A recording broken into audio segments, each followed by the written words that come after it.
오늘은 니고데모와 예수님의 구원 면담 시리즈 15번째 마지막으로 요한복음 3장 16절을 다시 한번 더 보겠습니다. 요한복음 3장 16절 저 봉독하겠습니다. 하나님이 세상을 이처럼 사랑하사 독생자를 주셨으니 이는 그를 믿는 자마다 멸망하지 않고 영생을 얻게 하려 하심이라. 성경 기록에 따르면 예수님이 니고데모와의 면담에서처럼 구원에 대해서 구체적으로 가르친 적이 없습니다. 그런데도 많은 신자가 그 면담이 의미하는 바를 정확히 잘 모르는 것 같습니다. 단순히 주일학교 때부터 암송해온 너무나 익숙한 이 본문만, 그것도 예수 천당 불신 지옥식으로 그 문자적인 의미만 이해하고 거치는 것 같습니다.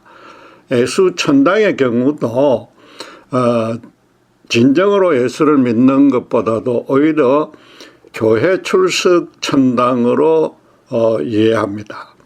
마르틴 루터가 작은 성경이라고 지칭했듯이 이 말씀 자체의 중요성은 아무리 강조해도 부족합니다. 성경 66권의 내용을 이 문장에 다 축약해 놓았다고 해도 과언이 아닙니다.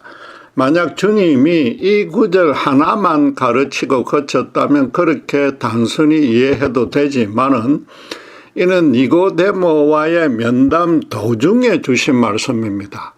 이 말씀을 하게 된 배경이 앞에 있었고 또 추가 설명이 뒤따라옵니다. 성경 말씀을 머리와 꼬리는 자르고 몸통 부분 하나만 따로 떼어서 보면 기형적이고 부족한 신앙으로 흐를 수밖에 없습니다. 성경 전체에서 가장 중요한 말씀이라면 더더욱 면담 전체의 의미를 세밀하게 살펴봐야 할 것입니다.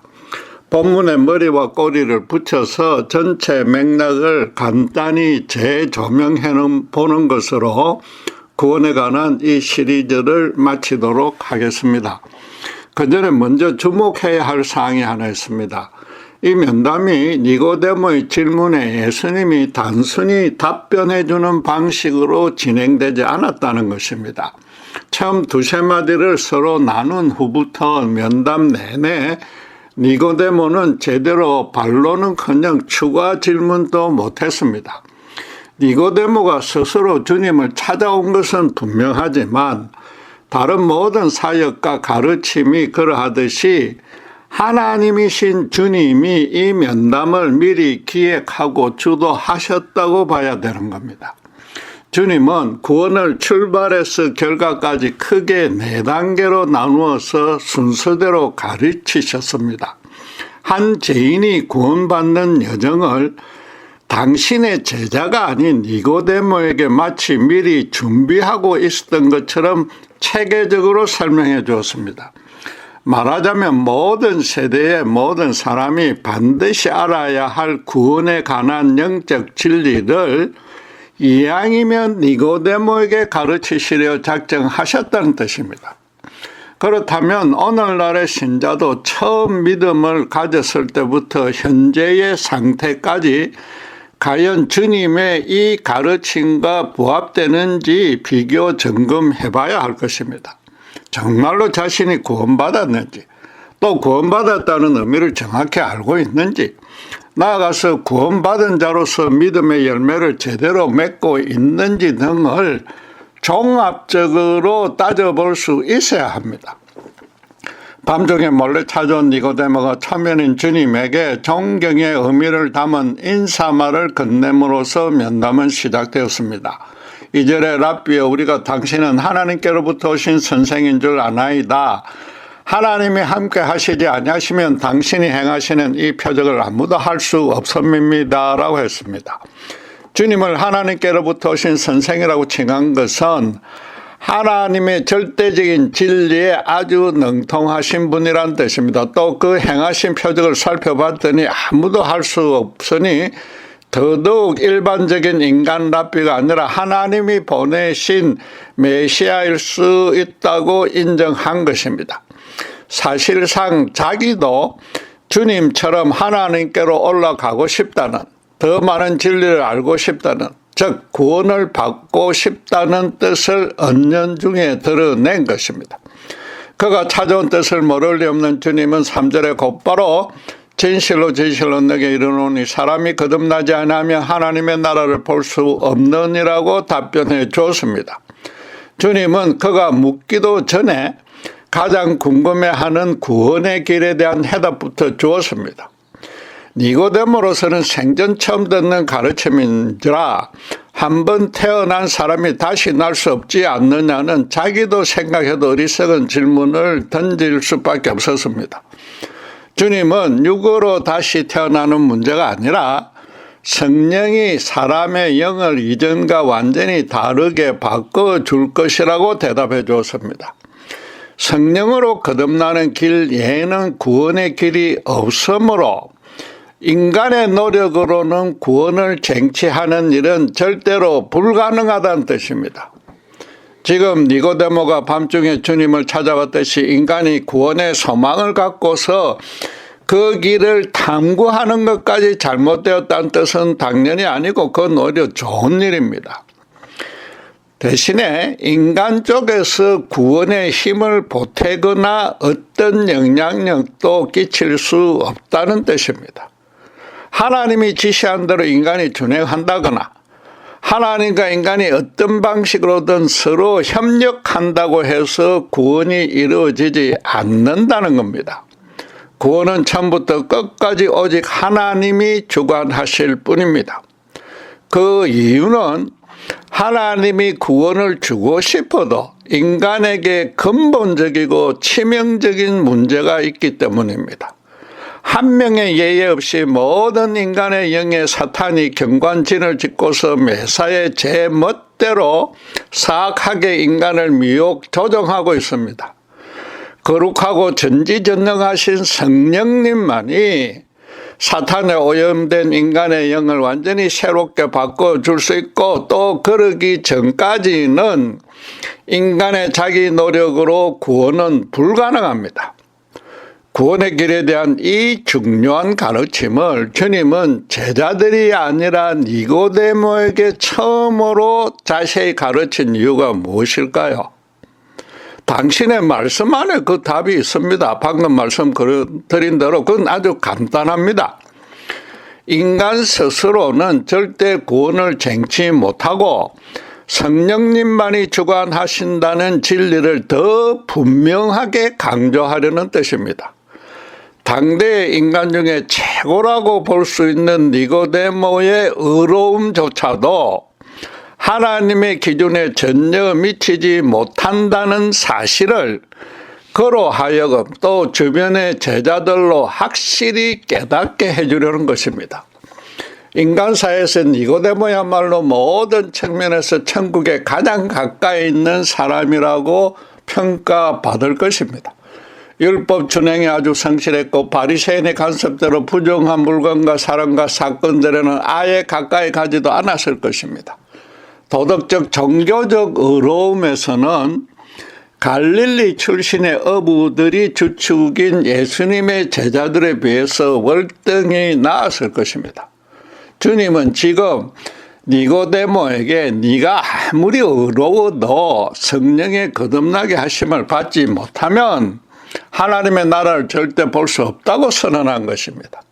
제자들로서도 니고데모가 그러면은 자기들은 구원을 아예 꿈도 꾸지 못하겠다고 판단되니까 당황되고 두려워서 쥐죽은 듯이 가만히 있었을 수 있단 말입니다.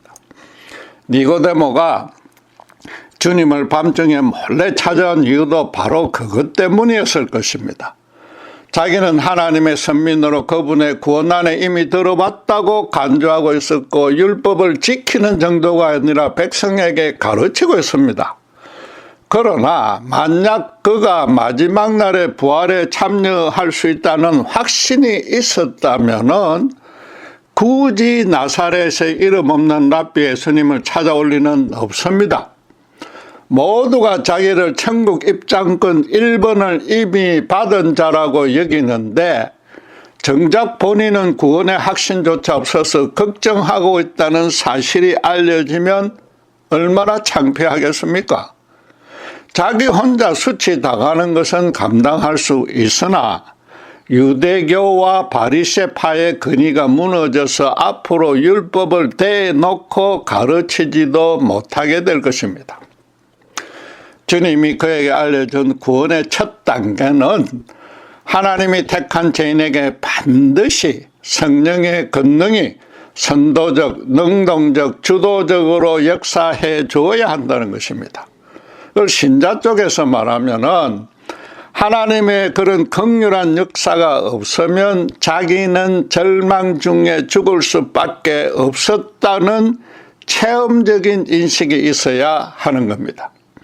법 없이도 살 수 있는 선한 사람이라고 주변 사람에게 아무리 칭찬과 존경을 받아도 자기 속에서는 끊임없이 온갖 사악하고 치사한 생각이 샘솟고 남들 모르게 이런저런 죄를 짓고 있다는 처절한 자각입니다. 자기가 거기다가 아무리 회개하고 선행을 해도 끝까지 그런 내면의 비참함이 없어지지 않더라고 진솔하게 고백해야 하는 겁니다. 신자가 자신이 예수를 믿어 구원받았는지 점검할 수 있는 첫째 기준은 이처럼 도저히 헤어날 수 없는 영적 절망에서 심각하게 고민하고 갈등했던 적이 있었는지 따져보는 겁니다. 니고데모로서는 성령의 거듭남이라는 구원의 길은 이제 알게 되었으나 그런 역사가 어떤 과정을 거치며 어떻게 결과를 맺는지 궁금해졌을 것입니다. 그래서 주님은 12절에 먼저 육으로 난 상태에서는 하늘의 일을 말해도 믿지 못한다고 했습니다. 하늘의 일이란 태초부터 삼위 하나님이 마련해 놓은 인간의 구원 계획입니다.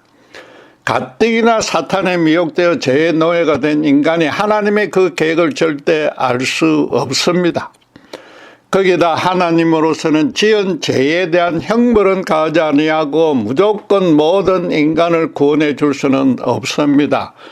그래서 13절에서 15절에 모세의 놋뱀 사건에서 미리 예시한 것처럼 나무에 들리게 될 하늘에서 온 인자를 믿는 자만 구원해 주는 계획이 마련되어 있었다고 가르쳤습니다. 하나님의 아들이면서 완전한 인간으로 오신 주님이 모든 인간의 모든 죄값을 대신 짊어지고서 하나님께 제물로 바쳐질 것이므로 그 대속의 은혜를 순전한 믿음으로 받아들여야 한다는 겁니다. 성령의 거듭남이란 그래서 예수님을 구주로 영접하는 것과 사실은 같은 의미인 겁니다. 자신이 철두철미 죄인이자 그 죄를 스스로는 절대로 처리할 수 없다고 절감했다면 그 다음에는 남은 길은 하나님의 긍휼에 전적으로 의존하는 것 하나뿐입니다. 주님은 니고데모에게 너희가 지금껏 구원의 확신에 갖지 못하는 것은 그렇게 해본 적이 없었으니까 당연하다고 깨우쳐준 셈입니다. 또 바로 그 일을 해결하려고 당신께서 하늘에서 왔다는 것입니다. 니고데모는 단순히 주님이 베푼 표적이 인간이 쉽게 할 수 없는 너무나 엄청난 수준이었기에 하늘로부터 온 선생이라고 존경의 뜻으로 칭했습니다. 그런데 주님은 다니엘이 예언한 인자로서 실제로 당신이 하늘에서 왔다고 확인시켜 준 것입니다. 이제 예수를 믿어 신자가 되는 두 번째 단계의 의미가 분명해졌습니다. 자기가 천하의 죄인인데 아무리 노력해도 스스로 어루질 수 없었기에 하나님의 아들이신 예수님이 이 땅에 직접 오셨고 십자가에서 자신의 죄값을 온전히 치렀다는 사실을 온전히 또 받아들여야 합니다. 그러나 교리적으로 수긍 동의하는 차원으로 거쳐서는 안 됩니다. 정작 십자가에 달려 죽어야 할 자는 주님이 아니라 바로 자기라고 체험적으로 절감해야 하는 겁니다. 바꿔 말해서 그런 영적인 죽음이 신자의 내면에 실제로 일어나야 한다는 겁니다. 니고데모도 어쨌든 자신은 법 없이도 살 수 있었기에 어느 누구와 비교해도 어려운 자라는 자부심은 있었을 것입니다. 말하자면 착한 정도를 평가해서 천국 갈 수 있다면 자기가 누락될 리는 없다고 믿었을 것입니다. 성령이 역사해서 주님의 십자가에 자신을 비춰보면 비로소 바로 그런 자신감이야말로 너무나 헛되고 어리석은 생각이었다고, 또 사탄에 묶여서 자기도 모르게 자신에게 속았다고 깨닫게 되는 겁니다. 그동안 하나님과 영적 관계가 단절되어 있었기에 영적으로는 거짓된 사탄의 자녀였었고, 그래서 모든 인생사의 온전한 평강과 안식이 한 번도 없었다고 뒤늦게나마 알 수 있는 겁니다. 자기는 세상에서 최고로 어렵다고, 최소한 평균 이상은 된다는 자신감을 성령이 완전히 깨트려 주어서 예수님의 대속 은혜에는 아무 소망이 없음을 절감하게 되는 것이 구원입니다.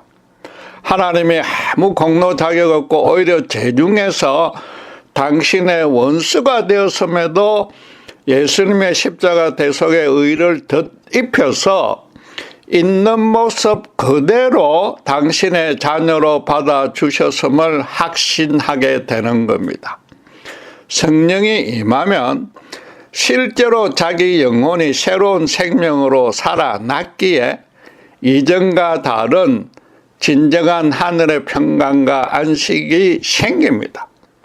이런 과정을 일일이 구체적으로 직각할 수는 없어도 자신의 옛사람은 죽었고 이전과 전혀 다른 새 사람이 되었다는 점만은 그 본인은 알 수 있단 말입니다. 예수님이 싫어서 부인 대적하다가 거꾸로 너무나 사랑하게 됩니다. 지금껏 남들처럼 세상에서 출세 형통하는 데만 집중해서나 앞으로는 하나님의 자녀답게 그분의 인도에 따라서 거룩하게 살겠다고 결심하고 헌신하게 됩니다. 신자가 자신의 구원에 대해서 확인할 수 있는 두 번째 기준은 자신이 이전과 전혀 다른 사람이 되어 있는지 살펴보는 것입니다. 단순히 도덕적으로 착한 일을 더 많이 하고 종교적으로 더 경건하게 하나님을 섬기는 정도가 아닙니다. 실제로 예수님과 매일 교제하고 동행해야 됩니다. 언제 어디서 무슨 일을 하든 하나님이신 예수님이 다른 누구도 아닌 바로 나에게 새 생명을 주려고 직접 이 땅에 오셔서 십자가에 죽으셨던 그 은혜만 붙들고 살아가는 겁니다. 아무 공로 선행 자격 하나 없이 죄인된 상태로 그대로 부음받았기에 신자가 된 후에도 수시로 죄의 본성에 져서 넘어질 수 있는데 그때마다 예수님의 십자가 앞에 진심으로 겸손히 엎드릴 수 있어야 하는 겁니다. 예수님을 니고데모에게 가르치신 구원 여정의 세 번째 단계는 당신의 십자가 은혜를 온전히 믿게 된 자의 바뀐 신분과 특권에 관한 것이었습니다. 바로 오늘 본문의 16절 하나님이 세상을 이처럼 사랑하사 독생자를 주셨으니 이는 그를 믿는 자마다 멸망하지 않고 영생을 얻게 하려 하심이라가 뜻하는 바입니다. 당신을 믿는 자는 멸망하지 않고 영생을 얻는다고 합니다. 영생은 영원한 구원입니다. 진실로 성령으로 거듭나서 하나님의 자녀로 받아들여졌으면 평생토록 그 신분과 정체성에 어떤 변화도 절대 일어나지 않습니다. 바꿔 말해 예수를 믿는 순간 이 땅에서부터 영생이 시작되고 누릴 수 있다는 뜻입니다. 주님은 그런 뜻을 요한복음 17장 3절에 영생은 곧 유일하신 참 하나님과 그가 보내신 예수 그리스도를 아는 것이니다라고 마지막 만찬 때 제자들에게 다시 확인해 주었습니다. 지금도 니고데모에게 18절에 믿는 자는 심판을 받지 아니한다고 재차 다짐해 주었습니다. 하나님이 한 죄인을 예수님의 보혈로 말하자면 혈연관계를 맺어서 당신의 자녀로 삼아주는 것이 구원입니다. 당신의 독생자의 생명과 맞바꾸었는데 그 구원이 변경 취소될 리는 절대로 없습니다. 하나님이 먼저 골고다 십자가에서 당신의 영원한 사랑을 베풀어 주셨는데 그 사랑을 거두어 갈 리는 없지 않습니까? 인간 부모도 자식을 내치는 법은 절대 없습니다. 그런 사랑 안에 들어왔음을 확신하는 신자가 행할 일은 얼마나 그 사랑을 많이 찾아서 누리느냐는 것 하나뿐인 겁니다. 그래서 비록 현실에 어려운 일들이 생겨도 부모와 자식의 관점으로 이해하고 적용할 수 있습니다. 아이들은 부모에게 항상 사탕을 달라고 떼를 쓰지만 아이의 건강을 생각하는 부모로서는 매번 주지는 않습니다. 부모는 사랑하는 자식이 오직 온전하게 잘 자라길 바라는 뜻에서 징계도 하고 연단 훈련시키고 자식도 그런 뜻을 잘 안다면 기꺼이 순종합니다. 마찬가지로 신자는 눈앞의 고난을 당장 없애달라고 기도하기보다는 그 고난에 담긴 하나님의 의로운 뜻과 오묘한 은혜부터 찾아야 됩니다. 물론 고통이 너무 심하면 당장 구해달라고 떼를 쓰고 또는 이해가 안 되는 일이 생기면 원망 불평을 쏟아놓아도 됩니다. 그러나 하나님이 모든 것을 합력해서 선하게 해결해 주신다는 확신만은 끝까지 놓지 말아야 됩니다. 하나님은 모든 신자의 인생에 거룩한 계획을 갖고서 가장 합당한 일정과 방식으로 인도하고 계십니다. 결국에는 기의 그 인생에 당신의 의로우심을 드러내며 신자에게도 큰 유익과 기쁨이 됩니다. 여러분, 이 땅에서부터 누리는 영생을 너무 어렵게 따질 것 없습니다. 천국 가면 그 첫째 특징은 하나님과 맞대면하고서 그분께 감사하고 경배하고 찬양하는 겁니다. 그것처럼 지금 바로 이 자리에서 하나님을 부모 이상으로 친밀하게 느끼면서 실제로 그분의 거룩한 통치를 받는 것이 바로 영생입니다. 그래서 어린아이 같은 순전한 마음으로 하나님을 온전히 믿고서 전적으로 자기 전부를 의탁하는 것이 영생이며, 그러면 그 인생이 이전 불신자 때와는 전혀 다르게 충만하고 아름다워집니다. 안타깝게도 많은 신자가 이 구원의 세 번째 단계이자 그 열매로서 자신이 이미 영생을 소지하고 있다는 사실조차 잘 모르고 있습니다. 여전히 조금만 잘못하면 구원이 취소되는 것은 아닌지, 혹시라도 고난이 닥치면 뭔가 잘못해서 벌 받는 것은 아닌지 그저 불안해합니다. 자식이 아버지에게 간혹 불효하고 불순종할 수도 있으나 그 부자 관계는 절대로 취소 변경되지 않고 부모의 사랑은 줄어들지 않습니다. 다시 강조하지만 아버지가 의도적으로 스파르타식 훈련을 시키고 또 자식이 잘못해서 어려운 경우를 겪고 있음을 알고도 모른 척 할 수 있는데 오직 자식의 성장을 위해서 그럴 뿐입니다. 인간 부모도 이럴진데 하나님은 장차 천국에서 함께 세세토록 기거하기에 합당하게끔 신자의 인생을 거룩하게 인도해 주실 것은 너무나 당연한 사실입니다. 이미 영생을 얻었다는 것은 죽음 위의 문제는 완전히 해결받았다는 겁니다. 이 땅의 삶에서 진실하고 선하고 아름답게 살아가는 일만 남았습니다. 그렇게 살아가도록 성령님이 신자에게 영원토록 내주해 주시는 겁니다. 구원의 마지막 네 번째 단계는 이 땅에서 이미 얻은 영생을 신자 쪽에서 구체적으로 어떻게 누리며 살아가느냐에 관한 것입니다. 그래서 21절에 주님은 진리를 따르는 자는 빛으로 오나니 이는 그 행위가 하나님 안에서 행한 것임을 나타내려 함이니라 라고 결론을 내렸습니다. 신자의 이 땅에서의 삶은 오직 빛 가운데서 진리를 따라가야 하는 것이고 또 빛 가운데서 행한 것이므로 내주하신 성령님이 그렇게 인도하시니까 사실상 그렇게 살아갈 수밖에 없다는 뜻입니다. 하나님의 진노 아래 죽어 마땅한 죄인이자 그분의 원수였음에도 오직 예수님의 십자가 은혜로 구원받았습니다. 신자 쪽에서의 자격, 실력, 선행, 공로, 치성 등 그 어떤 것도 구원의 근거로 작용하지 않았습니다. 쉽게 말해서 공짜로 얻은 구원입니다. 그것도 하나님이 태초부터 구원 주기로 기뻐하여서 작정해 놨다가 가장 적합한 때와 방식으로 성령이 거듭나게 해주신 구원입니다.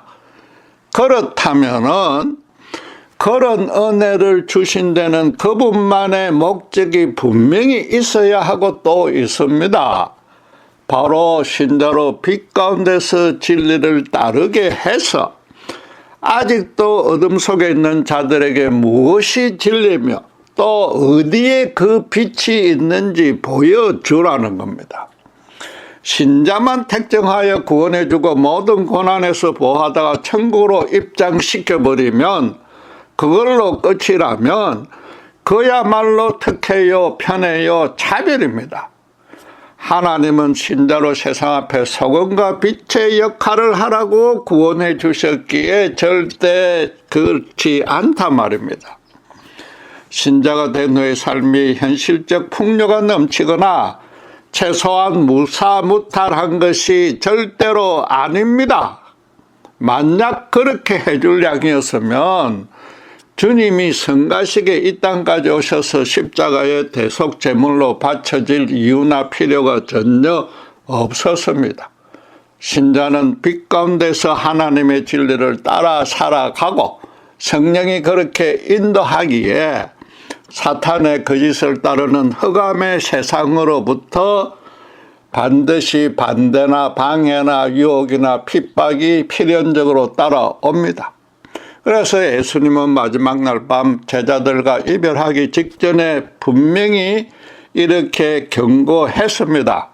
요한복음 16장 19절에서 너희가 세상에 속하였으면 세상이 자기의 것을 사랑할 것이나 너희는 세상에 속한 자가 아니요 도리어 내가 너희를 세상에서 택하였기 때문에 세상이 너희를 미워하느니라고 했습니다. 그래서 16절 33절에서는 세상에서는 너희가 환난을 당하나 담대하라. 내가 세상을 이기었노라 라고 위로하며 담대한 믿음을 가지라고 권면했습니다. 세상을 미혹 조종하는 사탄의 권세를 예수님이 십자가에서 완전히 패배시키고 또 곧바로 성령이 충만하게 보편적으로 임할 것이란 뜻입니다. 성령이 예수 믿은 신자에게 영원히 내주할 것이므로 사탄과 그가 조종하는 세상을 결코 두려워할 필요가 없다는 말입니다. 누차 강조하지만 신자가 하나님의 자녀가 된 이 관계는 이 땅에서는 물론이고 영원토록 절대 변화가 없습니다. 신자에겐 더 이상 정죄함이 없으며 당신의 아들을 주신 하나님은 모든 좋은 것으로 함께 해 주십니다. 환난은 물론 죽음까지 포함하여 그 어떤 것도 그리스도의 사랑에서 신자를 끊어낼 수 없습니다. 신자는 죄로 타락한 세상 앞에 십자가 진리로 당당히 맞설 수 있단 말입니다. 여러분, 이것이 절대로 종교적인 의무사항은 아닙니다.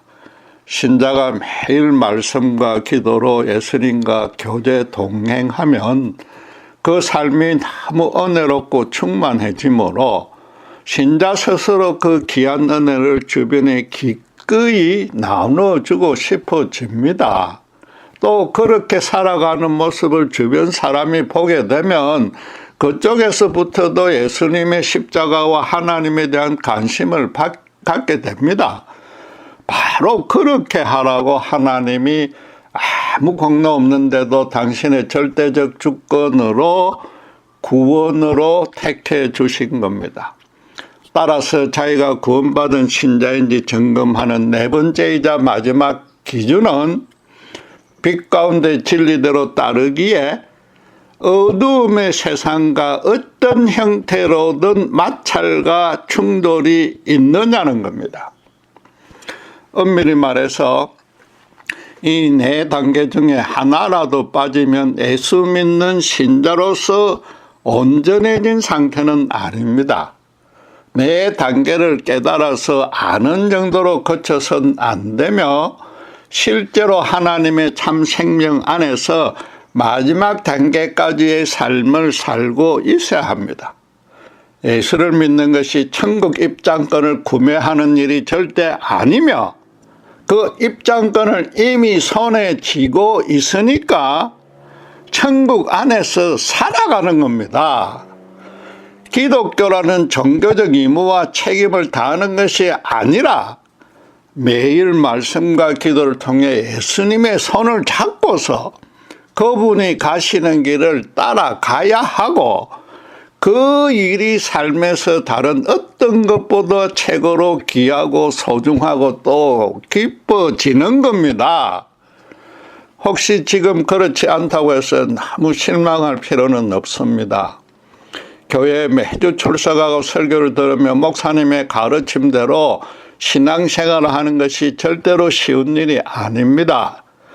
세상 사람은 성경적 가르침을 받으면 조금 양심의 찔림을 느껴도 금방 두드러기 솟는 반응을 보입니다. 매주 교회 출석하는 것만큼 그들에게 지겹고 싫은 일은 없습니다. 또 교회 안에 쭉정이 교인이나 끝까지 인간적 지식적 믿음에 머무른 자도 꽤 많지만은 그 반대로 하나님의 택하심을 받아서 구원으로 인도받고 있는 중인 신자도 더 많습니다. 진정으로 마음을 열고 성경을 파고들면서 간절히 기도하는 중에 예수님을 실제로 인격적으로 만나야 합니다. 하나님의 기쁘신 뜻이 있어서 실제로 성령이 임하면은 설명해드린 네 단계의 구원 과정을 차츰차츰 체험하면서 감사의 눈물을 흘릴 수 있습니다. 성령으로 거듭난 신자라도 이 네 단계를 날마다 일일이 구체적으로 점검할 필요는 없습니다. 매일 말씀과 기도를 통해서 예수님과 대화하는 게 가능해졌는지 또 그 일이 정말로 즐거운지 그 하나만 따져보면 됩니다. 예수님을 정말로 사랑하기에 그분의 삶을 따르고 싶다는 그 열정이 있으면 된단 말입니다.